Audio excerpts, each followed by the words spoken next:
dici pinnendo a ragionare, l'uomo malvagio è chino di furore, alla chionnica si mi sa guardare, a grazie e da capari in amore, che la madre stava fuori mano, quando 40 metri più lontano. La figlia stava più lontano perché quando ci sparava sa madre scappavo perché si scantava. Pigliavo la mira, lo malo cristiano, alla figlia con occhio tanto fino ci spara e la ferevo lo velegano.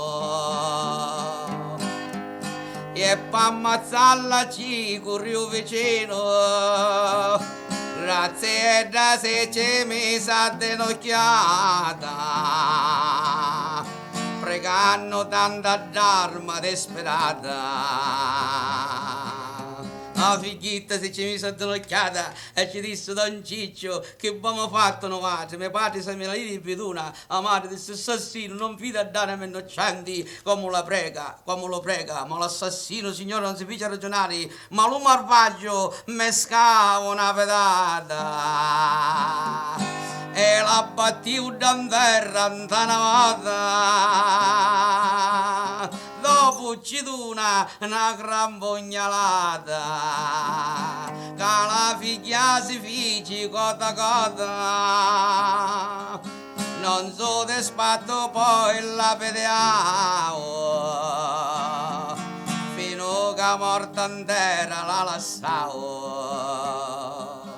Tagliate signori, come l'assassino la lascia morta da terra. La madre disse assassino, mi ammazzava figlio, disse padre eterno, e che niente voi vedete. La madre disse figlia, mi ammazzavo, che niente voi vedete santo Dio, mentre forte lo figlio s'abbrazzava e all'altro due a dita le stringevo, facendo voce bastano sparate, a queste figlie che una mi ammazzate.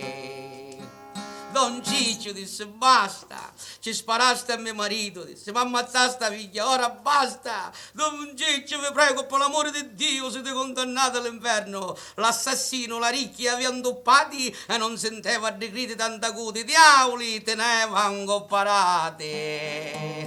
Dentro lo corpo sacchio un patronote, perché sopeata non ne sentiva, una dolente madre che piangeva.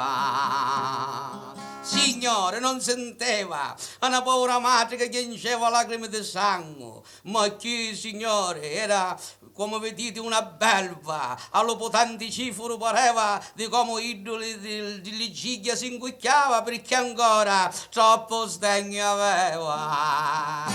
Con San Maria e i figli sparava, senza pensare niente lo furfante, ferivo figlio a madre sollestante.